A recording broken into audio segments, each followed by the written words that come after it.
We're on, Dave. Are we on? Yeah, it's live here. It's 23 seconds in. That's good. Well, Paul Rimmer, welcome to the Guerrilla TV channel. And maybe you'd like to just introduce yourself. Yeah, my name's Paul Rimmer, as you just said. I'm from Liverpool. 63 now, so getting a bit long in the tooth. I've been politically active since 1976, which is 50 years now. Actually, my politics began a bit earlier. They began in 1968, April 1968, when a certain John Enoch Powell made a speech, the Rivers of Blood speech. Now, at the time, I was living in Walton in Liverpool, which was a really lively neighbourhood then, near Goodison Park.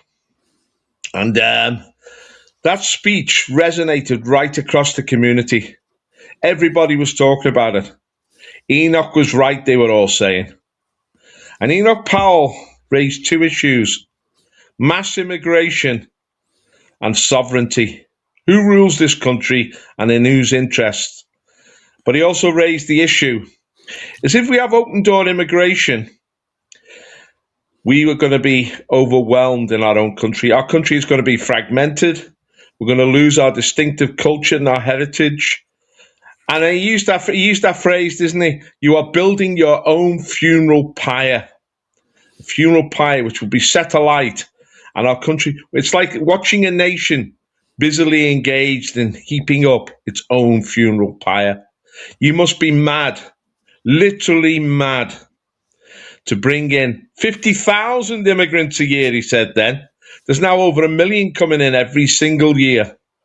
So that speech was really the backdrop of my whole political life, because Enoch Powell sounded the alarm and said Britain's in danger, Europe's in danger, and America was to be in danger as well through open door immigration, through getting rid of our borders, this globalism, which he thought would lead to disaster. Now, he was a patriot. He believed in tradition. He believed in our Christian faith. He believed in the British people and our heritage. And what he saw from the Liberals was a nihilism, that they had nothing to offer except destruction. They were going to destroy our nation. And he said, we've got 50 years to save this nation from these people. And then in 1973, we joined what was then the EEC. Ted Heath said it was just an economic alliance. It wasn't. And Powell sounded the alarm on that. He said, this is the takeover of Britain. This is a political takeover. This is our loss of sovereignty to Brussels. And in 1975, we had a referendum in which we voted to stay in the EEC and allow this sovereignty to be diluted. But Powell stood against that. And in 1976, a political party which had been formed in 1967 called the National Front suddenly came into prominence. Now, I don't know how old you are, Dave, but I was 14 at the time. And just as Powell's speech in 1968 had swept the working class areas of Britain, the National Front in 1976 swept the working class in Britain. I remember in Liverpool, teacher walked into the classroom, Mr. Rainbird, and said, who will vote for the National Front?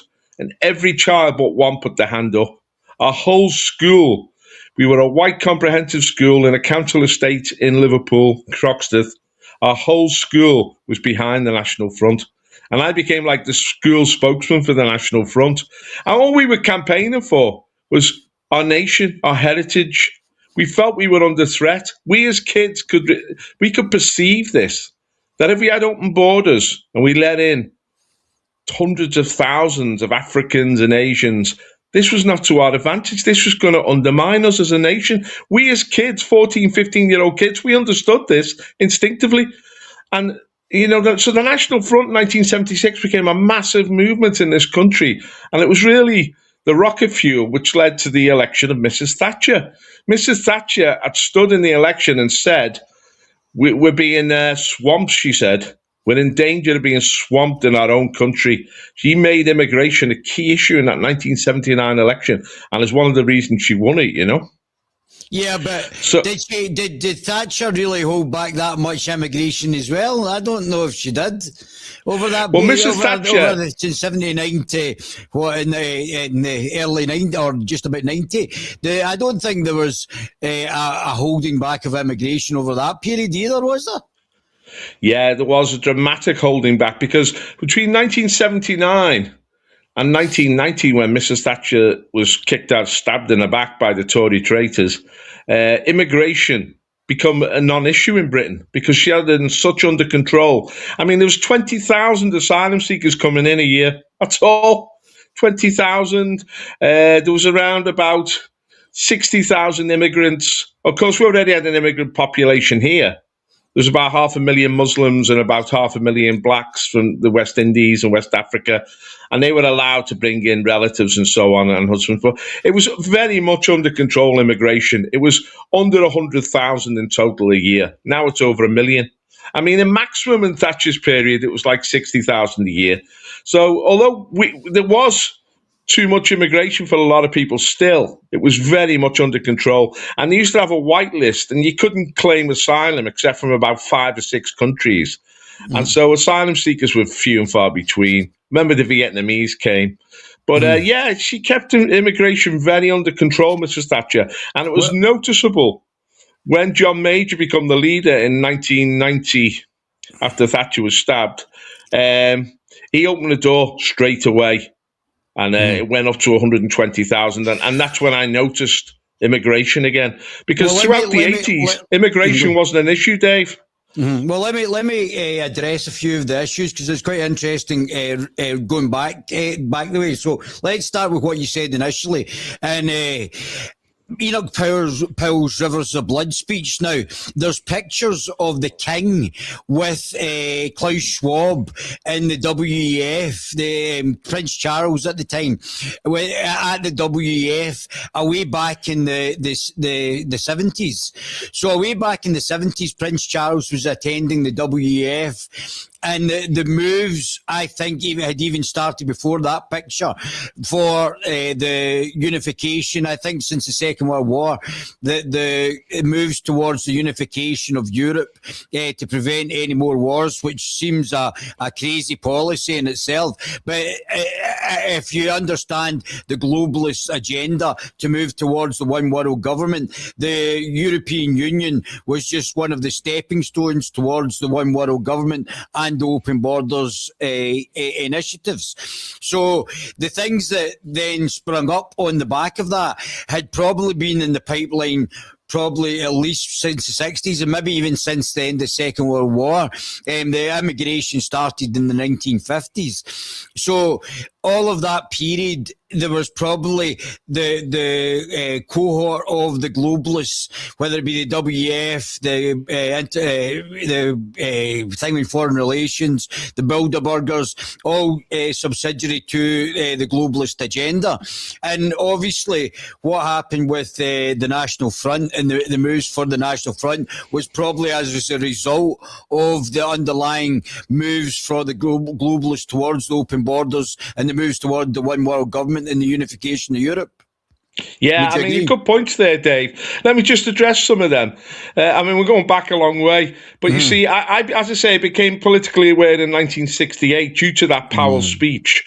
But the year before, in 1967, was really when British Christian Britain was murdered. Because Harold Wilson brought in abortion on demand, he legalised homo sodomy, he legalised easy divorce and the breakup of the family.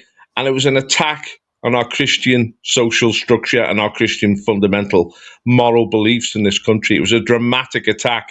In 1965, Labour had abolished the death penalty, and then they started to attack the education system, which was when I went to school in 1966, I started school. It was a very Christian education system, the state system. But Labour made this comprehensive and secular. They drove Christianity out of our society as best they could. But they were committed to this WEF agenda, which, don't forget, in 1960s, we still had the Cold War. So it was seen as it was under American control, and we were fighting for the free world against the communist world. And it seemed quite a benevolent move at the time. It was only later that we realised how insidious it was, and it was about this one world government, no borders, and the catastrophe that was to bring to the West. But anyway, I sort of I started getting interested in politics, started speaking out politically, and I was doing well at school.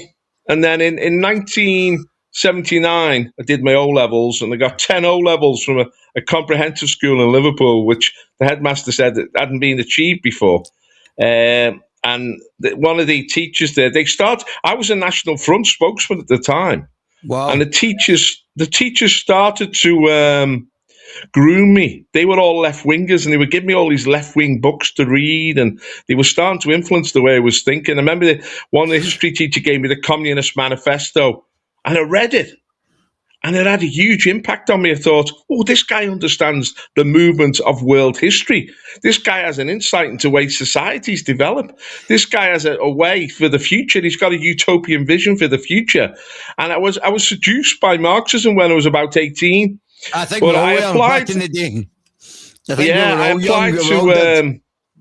One second, Dave. I applied to go to university, and I got in Cambridge University, which was a big deal for a kid from a comprehensive school in North Liverpool. I think it was the first to go, and it was in the papers, and it was like, wow, I'm on my way to Cambridge, So that was a beginning of an adventure. But go on, Dave.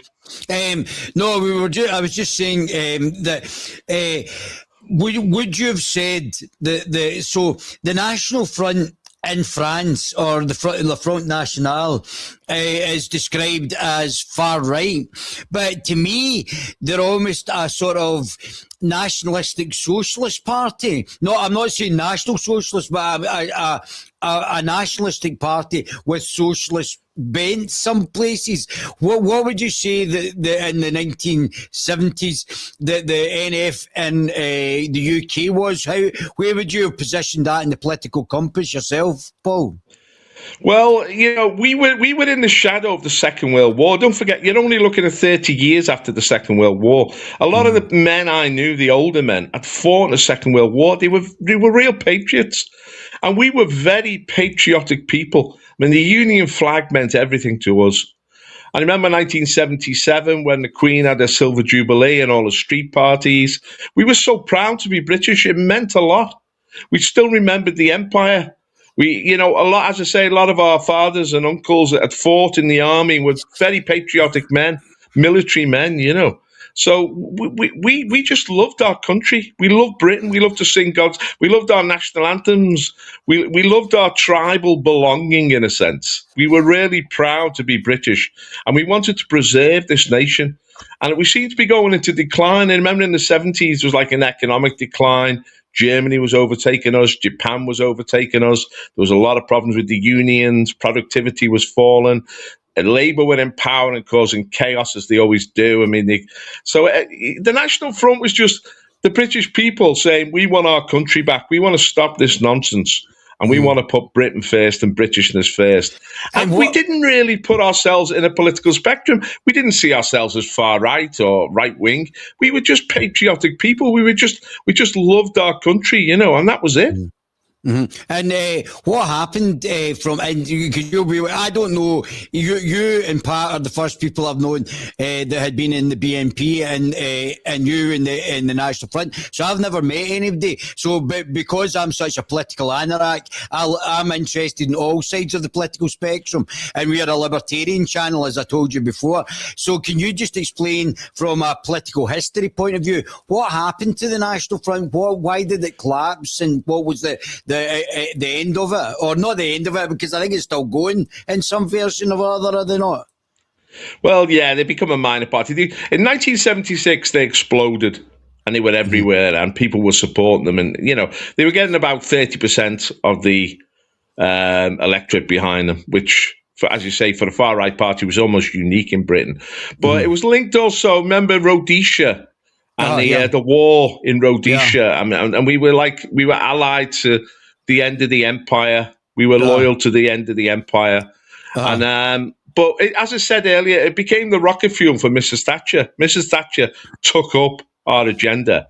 And she got elected in 1979 on that agenda. And Mrs. Thatcher was a right-wing nationalist Tory. And the National Front was virtually just absorbed into the Tory party. And for a long time, then in the early 80s, we had the recession, we had mass unemployment, and we had, as I said, I was seduced into becoming a communist. I jumped ship.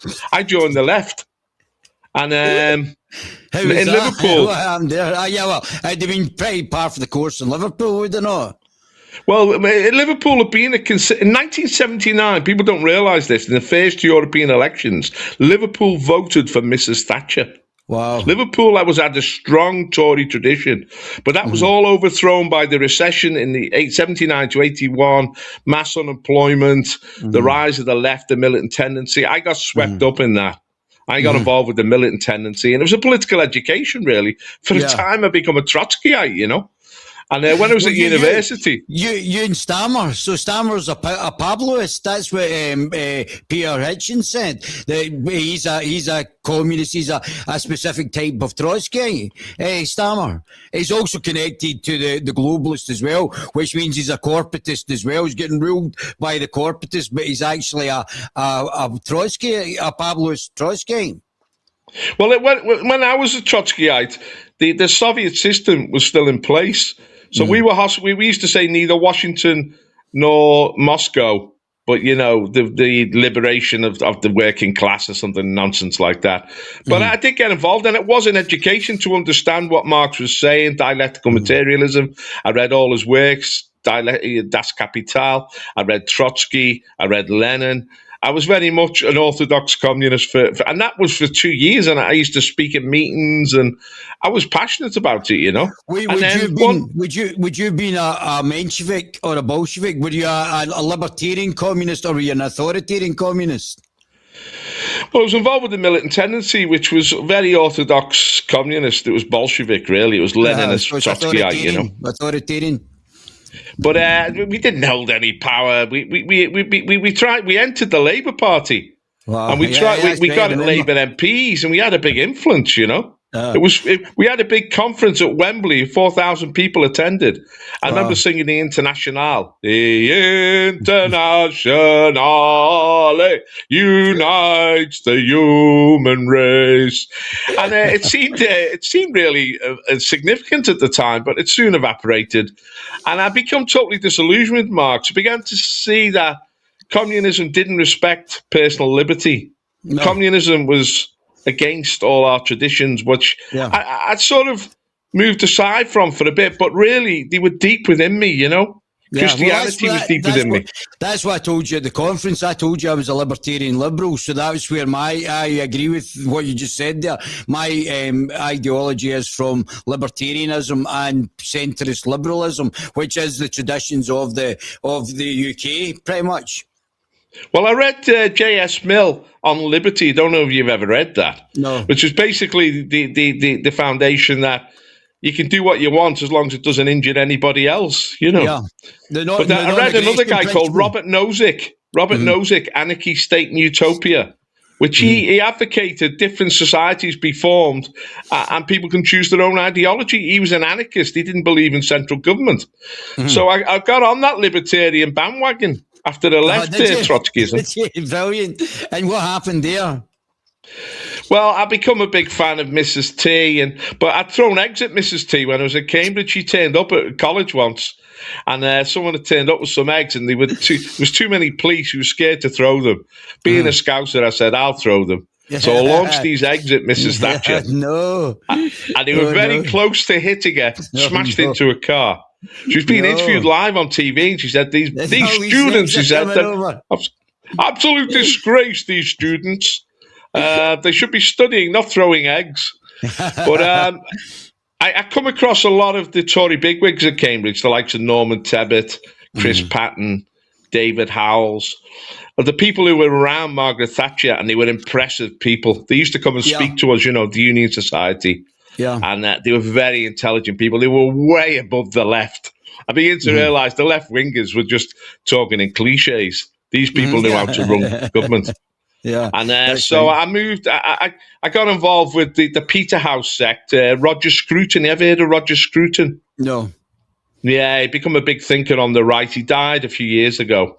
Maurice Cowling. These are traditional Tories, very nationalistic, But they were behind Thatcher, and so I was moving in quite high circles in the Tory party at one stage. Became a friend of Andrew Roberts. I was nearly the leader for the youth in Scotland at one point, but then I found out they changed the voting system to prevent me becoming the leader, and or I would have been the leader for Scotland, and things could have been very different just now. But yeah, it's quite interesting how your paths are altered sometimes as well. But I would have said that there was a problem in the Conservative Party because I had dinners with Norman Tebbit and things like that. But I think there's a problem in the Conservatives because you had this faction of globalists and Remainers, and you had traditional actual Conservatives who believed in possibly some libertarians, some traditional Conservatives in there, and but that was a smaller rump because what Central Office used to do was pick Remainers and shills for the globalists, and that was the problem in the Conservative Party. Well, Margaret Thatcher was quite radical. Of course, we had Ronald Reagan. We had the revolution in America, the Reagan Revolution. So in the 1980s, it seemed that all the fears that Powell had that we were going to... And, of course, eventually the Soviet Union collapsed. We defeated communism. It seemed like Thatcherite libertarianism was going to win.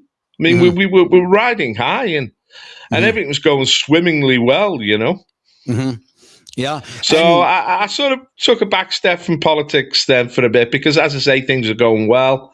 The collapse of the Soviet Union. I've been a student of the Soviet Union, and I've done some part of a PhD on Soviet history. So wow. I actually thought the Soviet Union was about to collapse in 1986 because it just become moribund. It ran out of ideas. Yeah. And so. It was like all these problems that Enoch Powell had highlighted about mass immigration and loss of sovereignty. It all seemed a little bit irrelevant now because we were riding. Fukuyama wrote his book, The End of History. We won the Cold War. These were glory days. The economy was booming. The stock market was booming. Everything seemed to be going swimmingly well. And then they knifed Mrs. Thatcher in November 1990. And Heseltine takes over, and another agenda comes to the fore, the EU. Yeah. Well, the EU is going to become the new nation state of Europe, and we're just going to be a province of it. Well, that was a diminished role for Britain.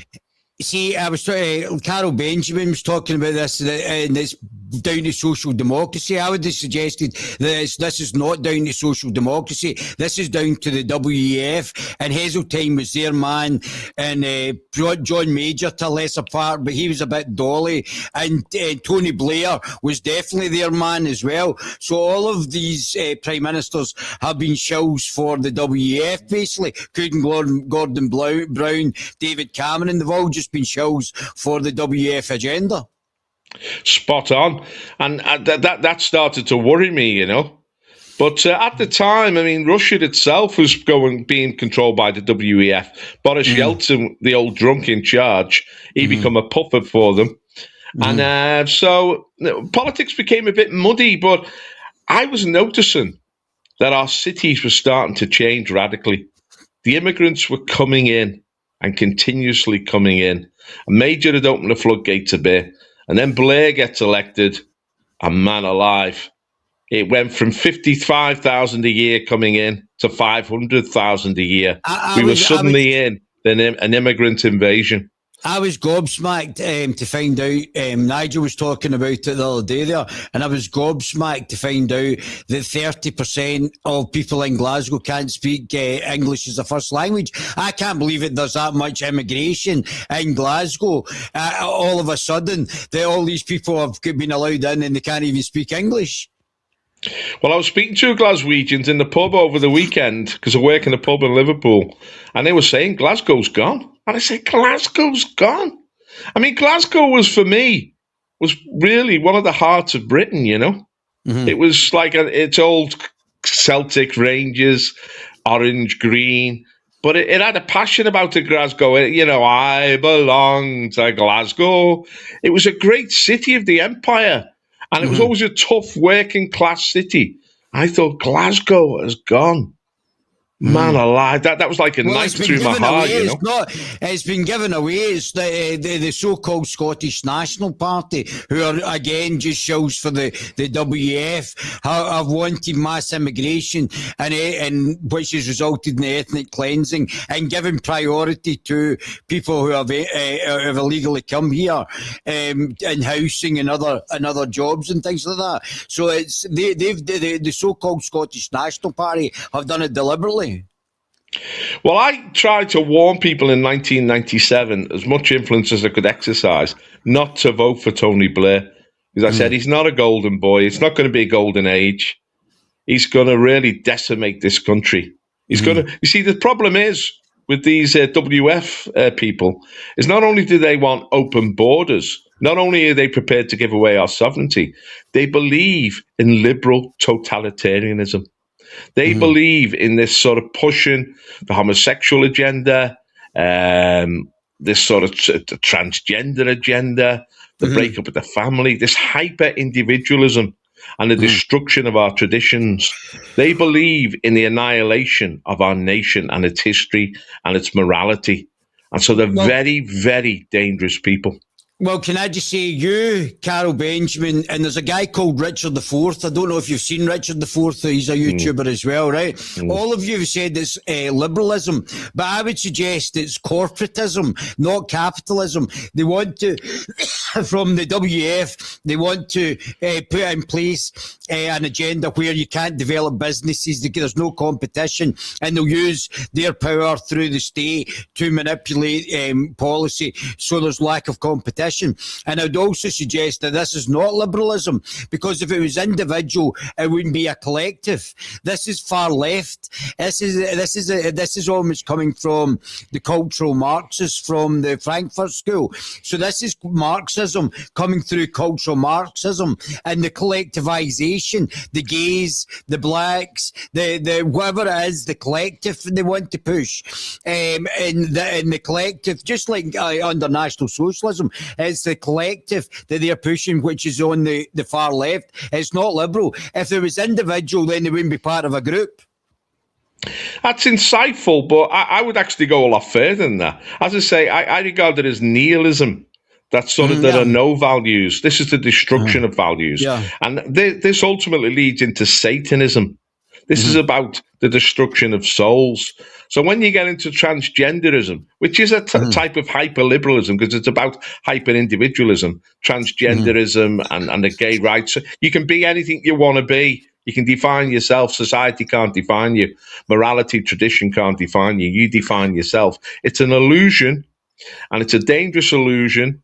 And it leads, as I say, to nihilism, to nothingness, no values, and ultimately it's satanic because it destroys as Trump always says, everything woke turns to shit, because that's the only way it's going. It's fundamentally destructive, and this is the plague that has infected the West, and this is why our birth rates have collapsed. This is why our families have collapsed. This is why our borders have collapsed. This is why our economy is now on the brink of collapse as well, because we've lost our fundamental Christian values. But would you not say that this is coming? This has been deliberately done by the WEF. The whole agenda, the agenda from the WEF is population reduction. They want to reduce the world population down to 500 million, and if that's their agenda, then which is nihilistic, which you correctly pointed out in itself, that's the issue more than anything else, I would suggest. Well, you see, as I saw Blair take power and knew what his real agenda was, Peter Mandelson, who was the archetypal WF agent, I began to realise we had to have a counter agenda to this. And it had to be really solid. And I couldn't see it. The Tory party being taken over after Mrs. Thatcher had been knifed by these WEF types. So where was there any hope in society? Then in the 2001 general election, there was a guy campaigning in Oldham for the BNP called Nick Griffin.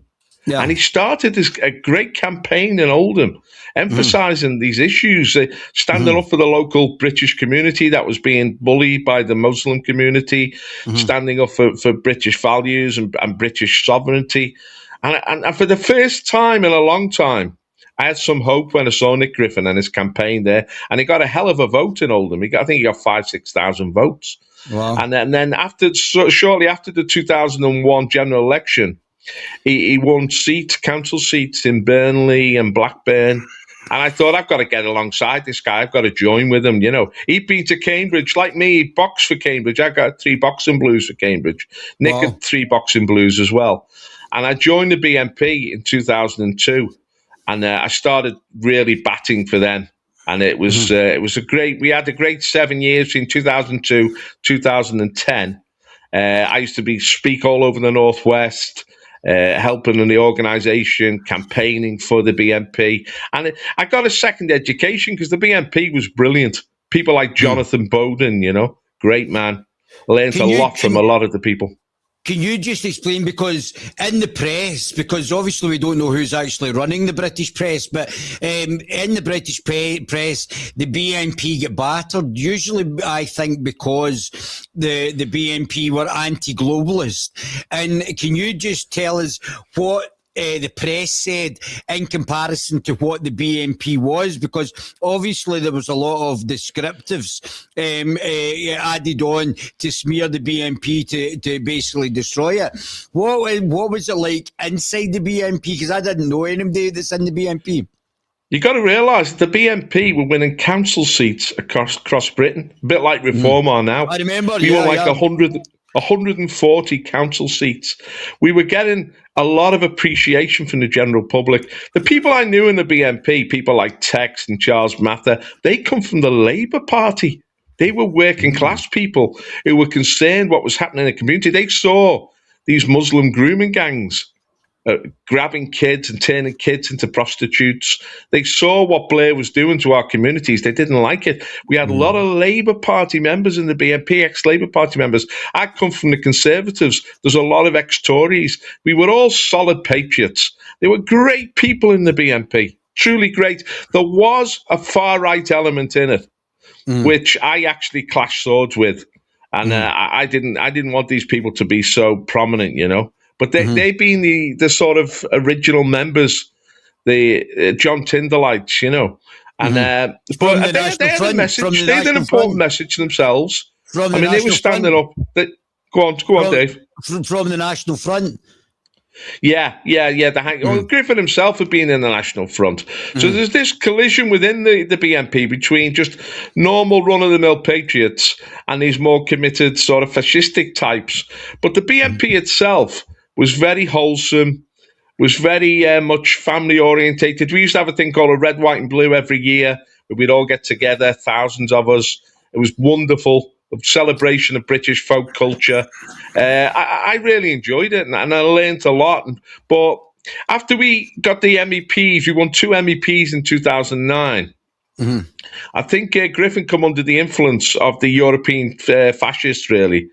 And he took the party in the wrong direction. I wanted us to go more mainstream, And I wanted us to bring in ethnic minorities, just liberate it a bit, soften the image a bit and become mainstream. Because I thought we had a really important role to play. But in a sense, we didn't do that. Instead, we handed over the baton to UKIP. And I jumped ship and joined UKIP in 2012, Wow. I thought there was a ban on ex-National Front and BNP members in it. Well, that ban came into effect when I was already a member. Now, I was going to stand for Mayor of Liverpool for UKIP. Fred McGlade, who's the Northwest organiser, he wanted me to stand for I'd made a video which went viral attacking the BNP and the fact that it lurched to this fascistic right. And the UKIP really liked it, And they said, Paul, you're a spokesman, decent spokesman. We'd like you to stand for Mayor of Liverpool. But then it came out that I'd been a member of the BNP, and they backtracked and put somebody else in my place. So I joined the English Democrats then. I jumped ship. I'd stood for UKIP in local elections and stuff. I've been a candidate for them. But now I joined the English Democrats, and I stood for police commissioner with the English Democrats in Liverpool. I had a big campaign, got over 7,000 votes, saved me deposit, $5,000, made a big impact, had the Labour on the run over Hillsborough and over the corruption, and became a bit of a local figure, you know, in politics in this city. What do the English Democrats want? What's their main raison d'etre? I'm just going to have to take a short break, Dave, a toilet break, if you don't mind. No, it's good. You just talk for a minute. Talk amongst myself when you go, buddy, and you go, Paul. What you don't take your thing into the toilet. Whoa, don't take your thing into the toilet. That's it. I would mute it. I would mute that as well. So this is the funniest one. I've not had a toilet break in the middle of a thing.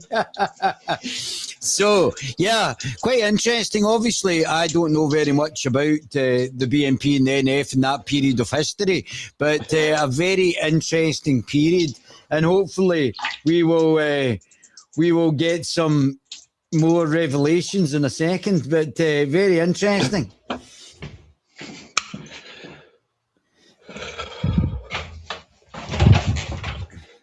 Yeah, short break is over. Yeah. I was drinking too much water before he got on. I've not had anyone to go to the toilet in the middle of an interview, but that's certainly a first. It's the first time for everything. Necessity hath no law, said Oliver Cromwell. So, where were we? English Democrats. What did the English Democrats? No, English Democrats. What did the English Democrats want? Let me just finish on the BNP before I go to that day, because the BNP had a huge impact because it was full of ideas. It was full of thinkers. I mean, we had phrases like "put Britain first," "make Britain great again." We had all these phrases. Wow. We had a huge impact. We had the BNP in America. We had a lot of people interested in us in America, including Samuel L. Francis. We had a big impact amongst the working class in the cities in the north of England, the Midlands especially. And we influenced UKIP, and we were the rocket fuel that got UKIP going. And I think we had a big impact on getting Donald Trump going. Because I'd been involved with a party called Reform in the 1990s briefly, which was the American Party. Canadian? Which Trump had also been involved with. Oh, right, okay, so yeah. I knew how the Americans were thinking as well. I was involved with the American right-wing thinkers. And the BNP was a big crossover. The BNP had a huge impact on the politics of the Anglosphere. Had a big influence. The English Democrats, they were just a vehicle really for ex-BNP members who couldn't get into UKIP. So we needed a vehicle to stand on. And they were, the left-wing media had made the BNP very toxic. So the English Democrats were not toxic because very few people knew them. And this was at the time when the Labour government, the Blair government, was trying to break up England into regions and have regional governments. There was a referendum in the northeast. They were also, of course, pushing the breakup of the United Kingdom. They were giving more power to Scotland and to Wales and to Northern Ireland. So we became a voice for England, really, for English unity. Yeah. But we were also a voice for getting us out of the EU, that we could only maintain the sovereignty of England itself by getting out of the EU. I was talking to Pat in the last interview, and I was saying to him about he was talking about the requirement for democratic accountability for the English to have an English parliament like the Scottish and the Welsh parliament. But I was suggesting to him, rather than actually having another layer of governance, the easiest and probably the best way would just have Scottish and Welsh MPs not voting on English only matters, and you're just doing it that way rather than having another layer of governance for England itself. I would suggest that probably Westminster would probably be the best way, and just put legislation that, unless there's some crossover at any point, the legislation that's for English, like healthcare and things like that, and education, should only be voted on by English MPs. I've gone in complete reversal on the question of the union, and I believe now that we should abolish the Scottish Parliament and Welsh Parliament and Well, I Northern wouldn't be in Ireland favour of Assembly. that. I wouldn't be in favour of that in Scotland. All come together. We don't have to, because I believe we are British and that we're all one, really. I see all this separation as divisive. I mean, I've got a Scottish grandfather, I've got a Welsh grandmother, I've got roots in Ireland. I don't feel separate from any of the home countries. I feel like I'm part of all of them. And I hate this division, I hate it. Yeah. Well, let me explain to you something. So, firstly, it means if I'm going to have to go down to London to lobby, it's a bit of a trek for me. It's easier to go to Edinburgh than it is to go to London for most Scots as well. Obviously, people are living in the Orkney, it's even more difficult. But even for them, it's easier to get to Edinburgh. So, it localises government. Two, the fact that we've got bad MPs, hopefully we'll get rid of a lot of them in the next election, the next Scottish election anyway. And three, I changed the Scottish education system because I've got dyslexia and ADD, and I changed the Scottish education system, which I probably wouldn't have been able to do if it was in Westminster, because I don't think a lot of the times that a lot of them down in Westminster listen. And it's certainly, regardless of all the problems with the actual quality of MP in the Scottish Parliament, I still think it's better to be governed by Edinburgh than it is for us, for the even travel point of view, to be governed by Westminster. And I don't think Westminster gets a lot of the things that happen in Scotland as easily as the MPs that are there, regardless of them all being quite far left. Well, I think there's a possibility of a federal government within the United Kingdom. But you've got to realise that Scotland's population is only 5 million. Like the northwest of England has a population of 6 million. Yeah. Yorkshire in the northeast has a population of 6 million. Yeah. The Midlands has a population of 13 million. So our regions are actually bigger than Scotland. Of course, Wales is only not even 3 million. So if you want to devolve government and empower local government, that's fine. But this thing about breaking the United Kingdom up into separate nations, that really is not on. I think that's divisive, Yeah, well, I mean, there's definitely debates to be had between. There's three main options. The unionist option, obviously, with the abolition. There's the federal option with more powers to each of the parliaments, and also maybe even the English regions, as you rightly said, and also the third option would be independence for the home nations. Now, these are the three main options that are going to be in play and discussed over the new up and coming elections, whether they be in Scotland or Wales, and also for a party like the English Democrats, more democratic accountability for England as well, I think, because there's definitely a deficit there, even though the English make up the majority of the UK and can pretty much outvote both the Scots, the Welsh, the Northern Irish, even if they all combined. Well, the thing is with England, its population now is about 53 million. So it's massively dominant in the British Isles. And this is the problem. And that's not going to go away. But I want to see us all integrated again. I'd love to bring the Irish back in.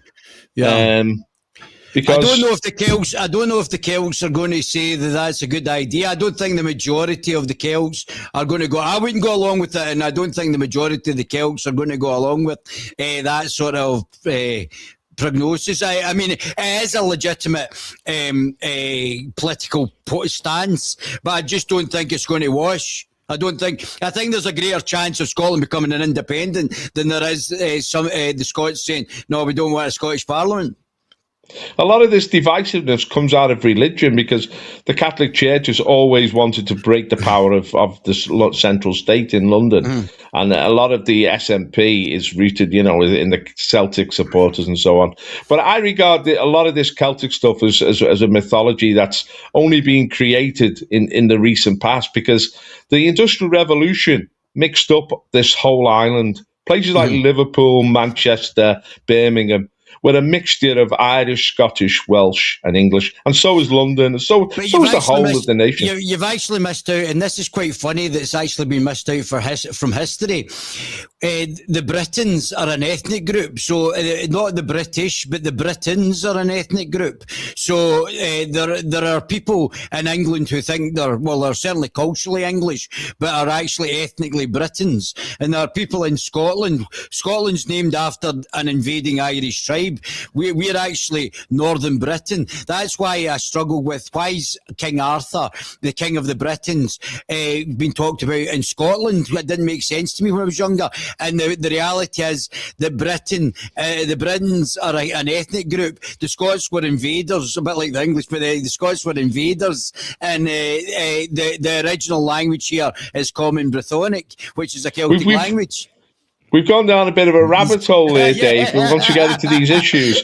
But what people just seem to ignore is the Industrial Revolution changed everything. They go back to these ancient sort of roots of the different nations. But all that was eradicated in the Industrial Revolution, and we became one people. And, of course, we became the British Empire. We exported ourselves across the globe, and English became the language of all the islands. I know the Irish like to pretend they've still got their own language, but there's only 7,000 people in Ireland use that language as their first language. English dominates the whole of the British Isles because it's the language of the world. So, I mean, it's good to keep local customs and character, but I think you've got to be realistic and realise that we've all intermingled to such a degree that any separation is imposed upon us. It's not real. But anyway, let's go on beyond that from Tony Blair era. The Tony Blair era was a disaster for this country. It was a catastrophe when he got elected in 1997. A bit like a bit like Starmer. Starmer is another level of catastrophe, but he hasn't got the power. Blair had momentum, he had power, he had sustainability. Starmer is not going to be sustained. He's an absolute failure. He's a joke. He got in by default. There's no I mean, Blair did have a popular weight behind him. There's no popular weight behind Starmer. No. And Starmer, of course, Blair was in alliance with Bill Clinton in America. This was a global movement. And, of course, Britain was still in the EU, so he was in strong alliance with especially Merkel and the French president. Well, I would have said they were all just globalists. All of them were WEF puppets, and they were all just shells for the globalist agenda. Well, they had the momentum at the time, and it was the era of the post-Cold War, the collapse of communism. They seemed the third way, he used to call it, didn't he? Blair he seemed to have the future, but Starmer hasn't got nothing. He's not a decent. I mean, Blair had a bit of charisma. Starmer's got no charisma. Blair had a following. Starmer's got no following. Blair had an agenda which had a degree of success. Starmer is just a destroyer. He's a waste of space. And I mean, you could Labour are now polling at 11%. They've collapsed. Nobody votes Labour now. Even in Liverpool, people hate them because we know what they are. They're just, they're against us. They're against the British people. Can you imagine going from 400 seats to 4? That's what they're teed up for. Can you imagine that is a revolution, the actual destruction of the Labour Party? God willing, Dave, I'd love to see it. But we get them back to so I was in English Democrats, and then in 2015, a century later, stood for Mayor of Liverpool again, and had a big campaign, and I realised that the British people, in 2014, they voted UKIP as the winning party in the European elections. The British people were ready for change. They'd had enough of the whole Blairite agenda, and they wanted out of the EU. And in 2016, after the 2015 general election, we finally got the vote, the referendum, and that was some campaign that we had. And I got involved in that campaign, and I was on the streets of Liverpool. I was battling with the Remainers physically and verbally, but we won the vote, and it was a fantastic victory when we left the European Union. And then to top it all off, in November, Trump gets elected, 2016. So I was back now. I was back in the political campaigning mode, and we had a YouTube channel. Started posting videos on YouTube. I did one on the clash of civilizations. I got into the anti-jihadist movement, put a video up, got 100,000 hits on YouTube, put a PayPal connection to it, and got thousands of pounds for it. And I thought, wow, I've got a new format here. So we started producing videos every week, getting 10, 15,000 hits. And I said the nationalist wave was sweeping Europe. It was sweeping America with Trump, under the leadership of Trump. And I was confident that we were going to win. And then in 2020, I joined the Britain First, actually, with Paul Golding. And we were on it. We had a lot of momentum. And I was convinced. And I mean, Donald Trump was posting our videos. We had a lot of connections with the Republicans. And I was convinced we were on a victory lap. And then they pulled out COVID. It was brilliant. No one saw it coming. They pulled COVID from under the carpet, and they blindsided everybody. And they used it to steal the 2020 presidential election. They used it to undermine the nationalists in Europe. They used it to reimpose globalist control. They used it to intimidate the public. And they broke the power of YouTube. My videos went from 100,000 views to 1,000. You know, it was like they changed the algorithms. They took control of social media, and they shut us down. They shut us out. It was absolutely brilliant the way they pulled it off, all on this pseudo-medical issue. I don't believe COVID actually existed, or if it did, it was very short-lived. I think the real problem was the vax. I said that from the off. It killed my mother, and it killed a lot of people. The vax was the problem. And they were pushing this vax, and it was shedding. The vax was full of viruses itself, and it was shedding, causing other diseases. And then I got involved then in the anti-vax movement. What a movement that was! Because that brought together left and right. It was fantastic. I was videoing it, and I'm putting it out there to help spread the message. But again, as you rightly pointed out, I was getting shadow banned, and there was always other issues for me actually covering it at the time, talking about the vax injured and those who have been murdered by the state through the forcing of this vaccination. And like Nicola Sturgeon was up on charges putting COVID patients in old care homes as well. She was up on she wasn't charged, but the SNP control the police up here. It's like the Stasi now. But I saw how easily the wider population could be brainwashed and controlled. And I was really shocked at how compliant the media was. The media just did the bidding of the government. There was no debate. Debate was shut down. Liberty, you talk about being a libertarian, liberty was killed, free speech was ended. Anyone who challenged the government narrative will face persecution and prosecution. All the main political parties went along with it.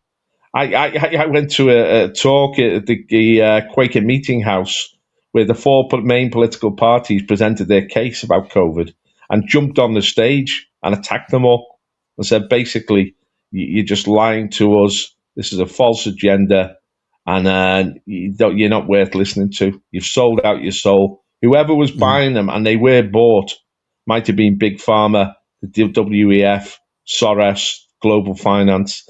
All the politicians were bought. I realized how corrupt the West really was.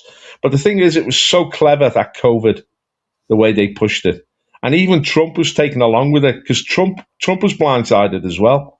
And the thing is, they thought COVID would give them complete control again. And it did for a time. But what they underestimated was Donald Trump, his ability to come back from the dead.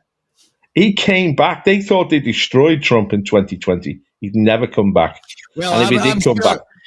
Go on. I'm sure he watches a Guerrilla TV channel, because every time I say something, he says it, and he looks even more brilliant than he actually is. He looks absolutely terrific. Every time I say something, the big man echoes it, and obviously we've been Team Trump right from the start. So, and he's done a fantastic job over there. He's done a tremendous job. He's an absolutely terrific president for the Americans. Well, I'll tell you what, Dave.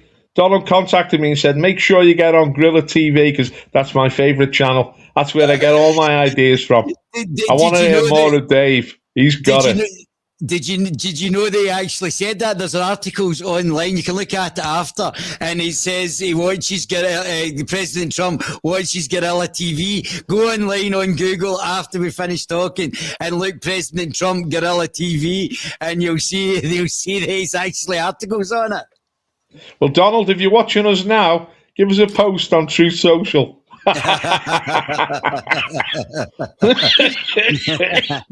That's brilliant. That'd be great. What an amazing guy Trump was, though. I mean, they went for him, the Biden administration. They went for the whole MAGA movement. They tried they put a lot of them in prison. They were rounding them up. They're sending the FBI to their homes. Again, they raided Donald Trump Mar-a-Lago. They're doing that in here with 12,000 arrests for, we believe in free speech, Sir Keir Starmer, we believe in free speech, 12,000 people in jail for tweets. Well, Keir Starmer said today in the House of Commons that he stands for freedom and democracy. It's an outright lie. He does not believe in freedom. He denies freedom of speech. He doesn't believe in democracy. He doesn't believe in the rule of the people. He believes in squashing the people. I mean, the EU, right? They've stopped Marine Le Pen from standing. They're trying to outlaw the AfD. Georgescu, who was going to win in Romania, they knifed him illegally. They're anti-democratic. Their view of democracy is simply them ruling over us. Do you believe that, having been a communist for a period of time, do you believe that Starmer is a communist? Absolutely, yeah. He's come out of that route of ideas. The whole Labour movement is, I mean, this Labour government now, it's a crypto-communist government. They don't believe in liberty. They don't believe in free speech. If they could, they'd shut down the internet tomorrow. They hate Elon Musk for allowing freedom of speech. They hate X. See, people don't understand that this is not, because my family are from a socialist background. My great-grandfather was a plater on the Clyde and a trade unionist. Got a very good write-up. My grandparents were shop stewards as well. And they were probably socialists, but they weren't Marxists, which is something totally different. Not all Marxists, not all socialists are Marxists, but all Marxists are socialists. Yeah, so we're faced with this problem now. But the thing is with Starmer and Merz, what's his name? Merz, the German guy, and Macron, is they're weirdos and they're bloody awful politicians. And hopefully they'll be swept aside. If there is true democracy, they will be. But they're being undermined by Trump now because Trump is setting a completely different agenda in Washington. And of course, their man in Kiev, Zelensky, the cokehead, he's in a dangerous situation now. I mean, the Ukrainian war is an absolute disgrace, and they're backing that to the hilt. The people of Ukraine are in a prison. Do you realise that? They've fortified the whole border with barbed wire to stop the Ukrainians fleeing their own country because they don't want to fight. The Ukrainians don't want to fight. They're being conscripted into the army and forced to fight.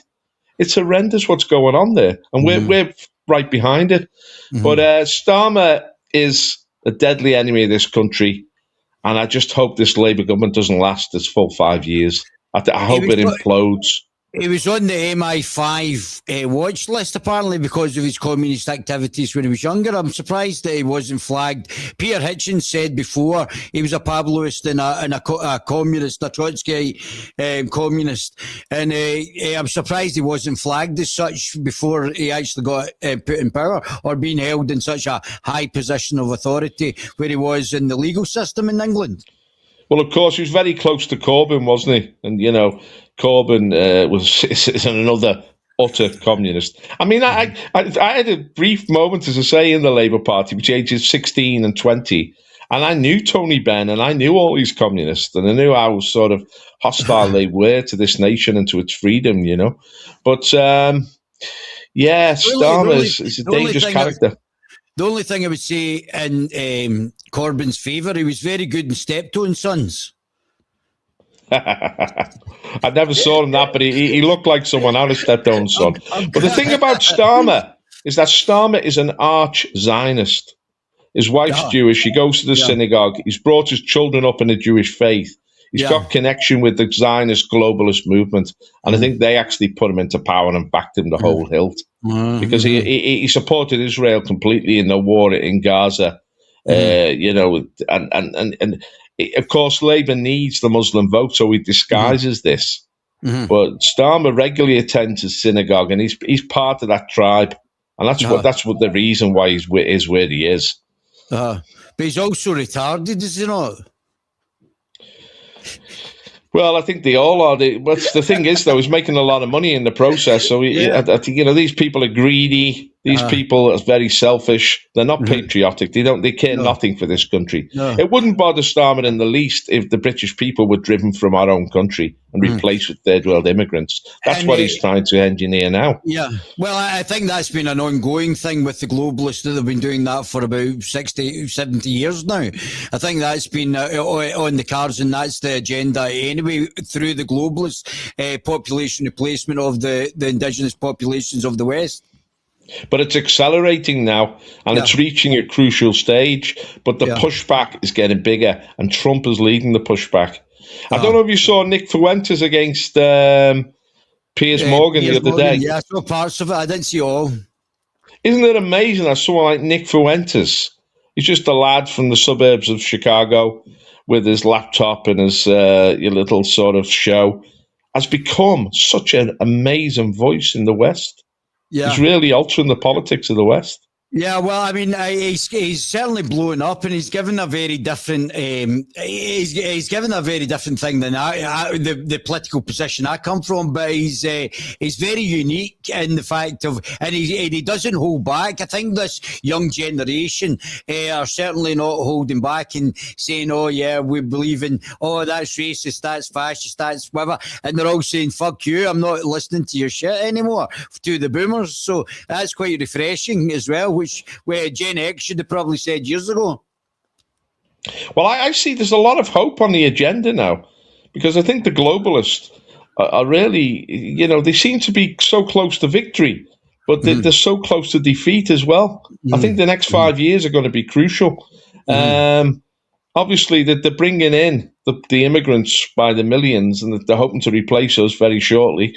But they're losing their influence. They're losing their control of ideas. They're losing their support amongst the indigenous population, and they've lost America. Whether Trump can stay in power is the next big issue. And of course, if they lose the war in the Ukraine, that is going to be a catastrophe for the WEF. So I'm quite hopeful that over the next 2 or 3 years, politics will move radically in Europe, and we will find ourselves in the forefront again. Yeah, it'll be quite interesting to see how it all pans out, won't it? It's certainly fluid just now. What's your thoughts on deportations? What's the National Housing Party's thoughts on deportations? Should criminals be deported? Foreign criminals be deported?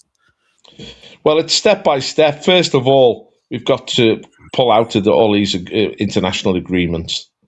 The UN Refugee Convention 1951, the European Court of Human Rights, all these agreements that allow these people to just walk across our border, we have to pull out of them. Then we have to stop all asylum. No more asylum. It's been so sort of belittled by what's happened. It's been abused to the hilt. It's got no credibility anymore. We don't want no more asylum seekers.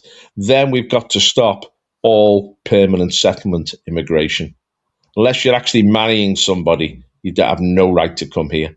Yeah. And as for economic migrants, we've got millions of unemployed in this country. We've got to utilize the people that are here. We don't need any more immigrants. So if they're the first 3 steps, of course, we want all illegal immigrants to be deported. But people who've got a legal right to live here and have been here for, I would say, over 30 years, they would be allowed to stay here, because I think it would just be unjustifiable to deport them. But all those that have come in under the Blair wave from 97, I think there's a question mark over them. But we have to address this issue of the surging populations of Muslims and Africans and their political impact on our cities and their territorial takeover of our cities. That's got to be brought to an end. Glasgow has got to remain Scottish, and it's got to be won back again. Well, if the so-called Scottish National Party are giving it away, they're not really a nationalist party, and they're basically just a wokey wefter party, a cultural Marxist WEF agent party. That's basically what the SNP are just now. Same with Plaid Cymru, same with Sinn Féin. They're all basically now wokey wefter parties. Well, this is the problem. The left-wing politics now is just a big lie, isn't it? They say they're going to have strong borders, going to smash the gangs. They're not.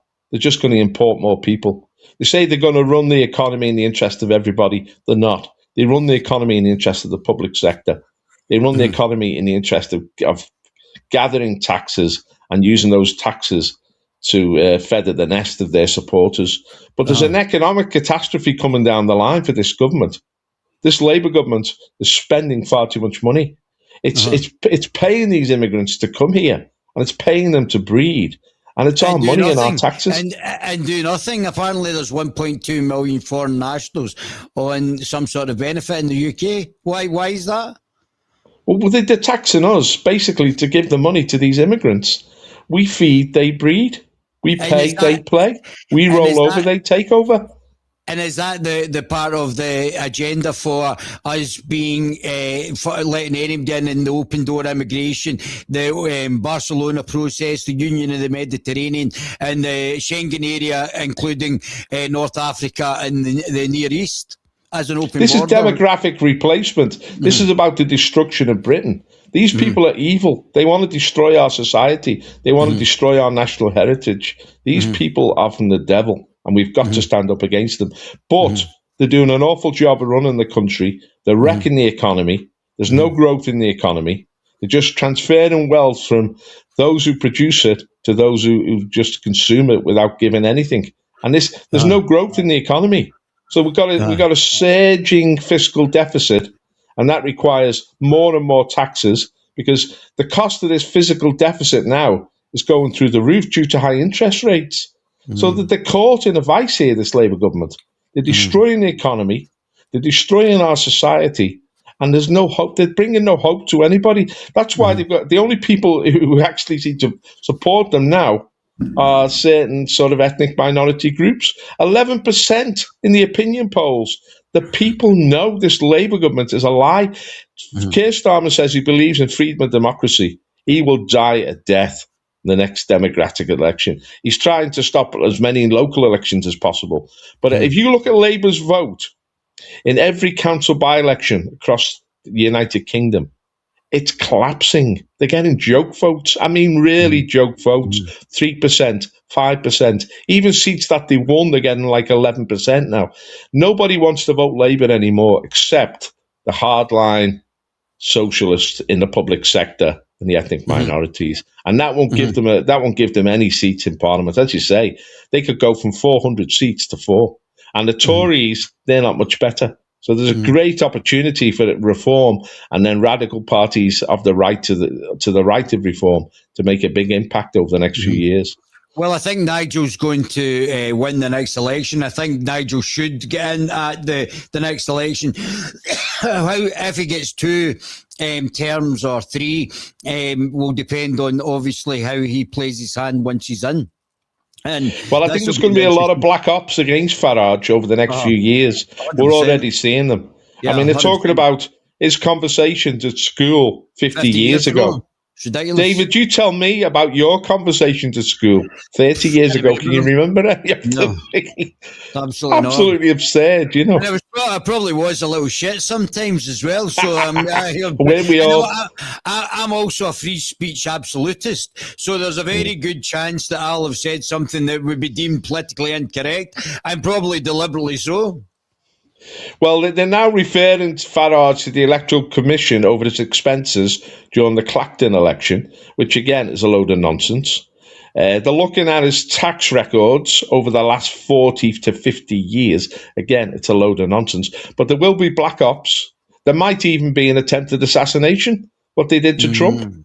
But the thing, because Farage is so pivotal to the Reform Party, but the Reform Party have got to have a more broader leadership, again, quality people there at the top, who, if Farage does fall, can pick up the baton, you know. But we need to go beyond reform. I like Rupert Lowe. I like what Rupert Lowe's saying at the moment. If Nigel was clever, he would get me in Scotland into a safe region in Scotland, so I could get elected and destroy the MPs up here. But I don't think he's going to do that. But if he was clever, he would do it. One of the things I would say is that obviously the grooming gangs has been big just now, which the BNP, which you touched on, we were discussing with Pat, the BNP basically identified. I was asking Pat if it was Tommy Robinson, because Tommy Robinson, obviously, since the BNP has done, I have to give him a lot of credit. He's sacrificed a lot, and he's also brought this to a much greater attention while being persecuted by the state again.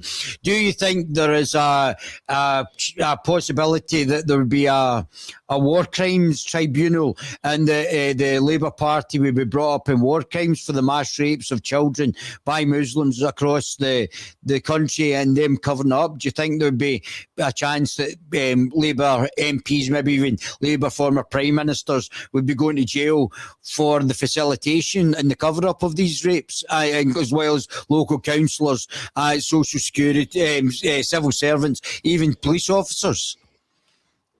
There's the famous communication from Gordon Brown and from his Home Secretary, Jackie Smith, at the time, that the police should not get involved. I've already done previous podcasts on that exact subject, so you could go back and actually look at my podcast that I've already done about Gordon Brown as well.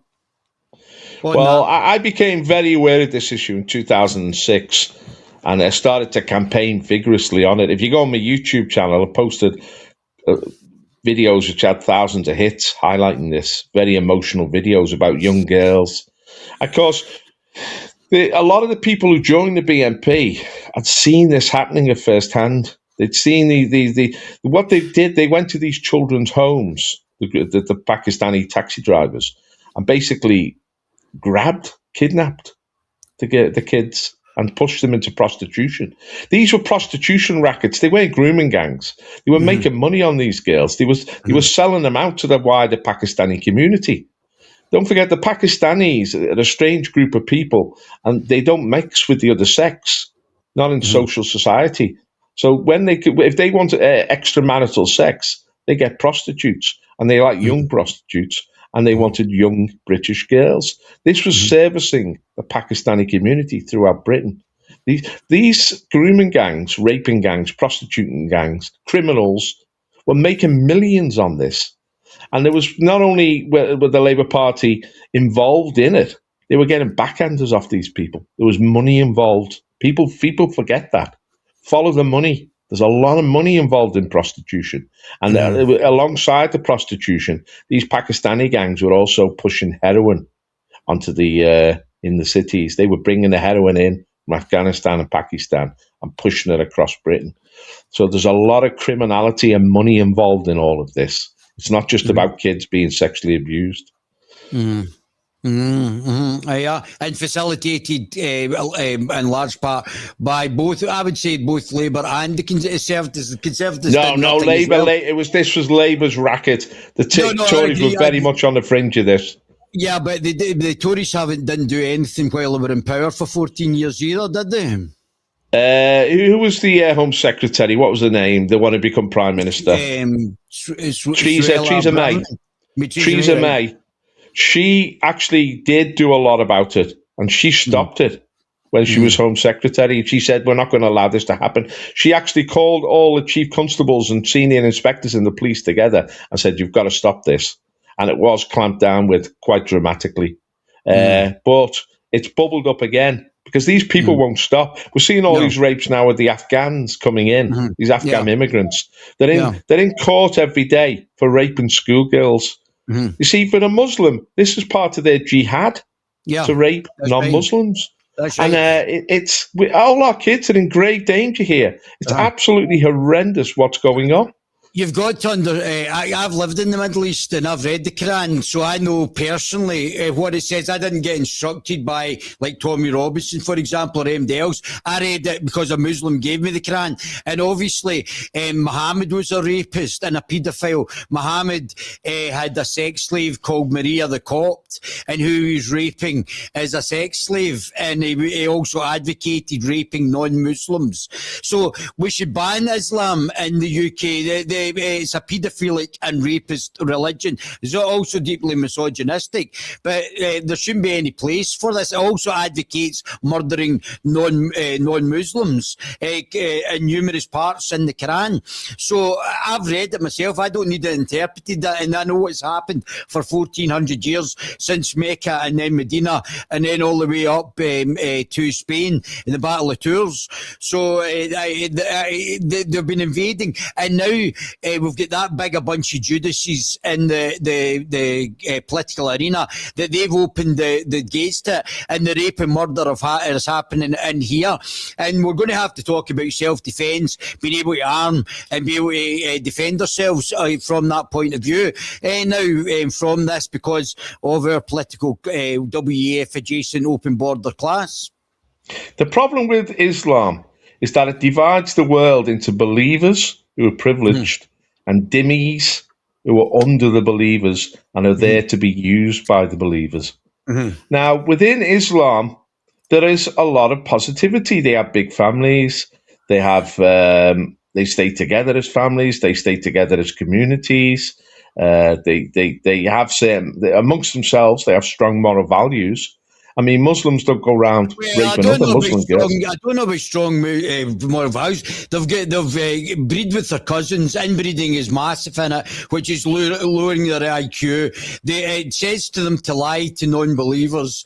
It says to steal, take their stuff from non-believers. If you saw that Zara Sultana, who's a communist and a Muslim, which both communism and Islam says to take other people's stuff as if it's their right to steal your stuff.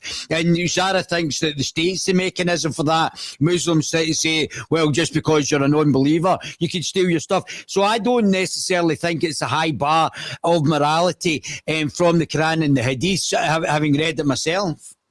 Well, as I say, there's a difference between the in-group, which is the believers, and their attitude to the dhimmis, which is totally different.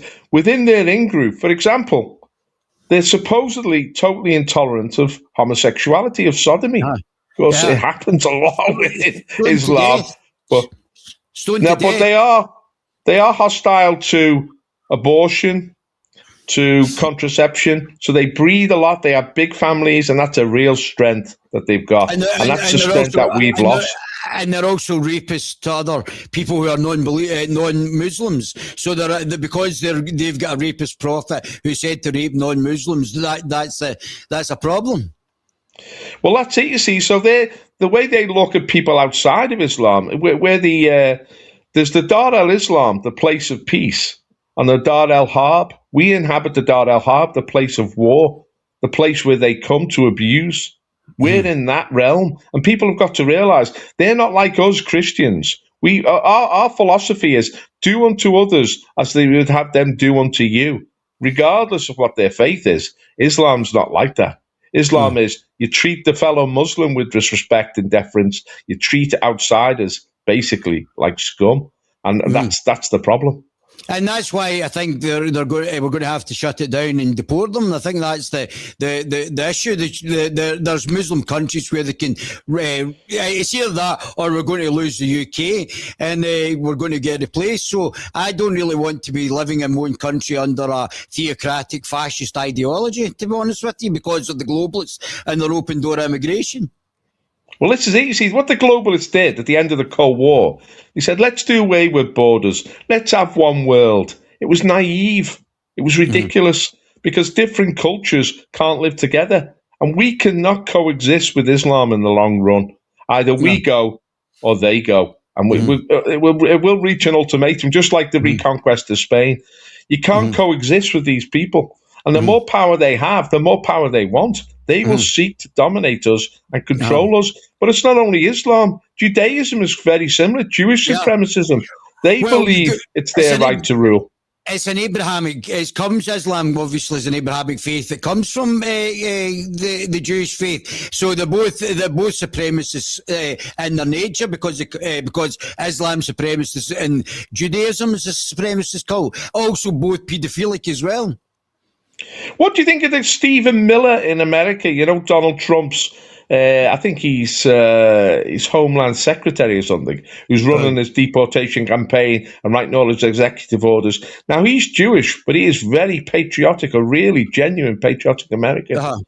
Yeah, well, I'm sure there are. I mean, I don't see all Jews as the same. I've lived with Muslims. I love them absolutely, as an individual. Lovely people. Absolutely lovely. But the problem is not them as an individual, because obviously I'm an individualist, or them as the Jews.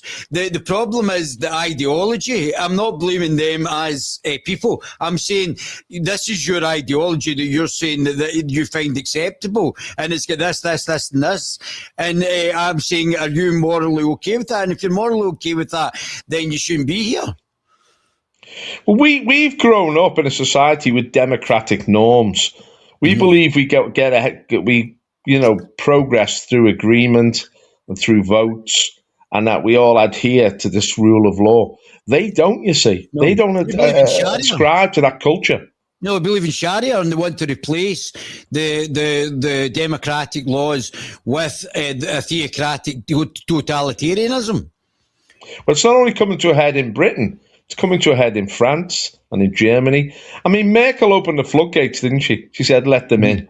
That was catastrophic. These people were totally irresponsible, and they have pushed our nations to the brink of destruction. And we've got to respond to that. We, the people, have to respond to it. Did the same in Sweden. Now, grenade attacks, a peaceful Sweden, mass rapes as well, same as the UK, because obviously the prophets are rapists. So, and because the left are that thick that they've let them in, they're complaining about people protesting a hotel in Falkirk. There's been 5 sexual assaults out of the 100 people that are in that hotel, 2 women in Falkirk, and the left and the trade unions are supporting the individuals in the hotel who are now going out and abusing the actual native people. So we've got the communists in the trade union movement supporting the displacement of the indigenous population in line with the WEF, who are a bunch of corporatists. So the corporatists and the WEF and the communists in the trade union movement are both in line with each other. I mean, it's quite staggering while everybody else gets replaced or sexually abused or murdered. Well, I'll finish on this, Dave, if I may. You know, these are the issues that we're going to have to face in the future. And of course, reform at the moment can't really face up to these issues because they're too controversial. But we in the Belmont Accord, and I'll leave you with this, we are the future because we're going to address these issues.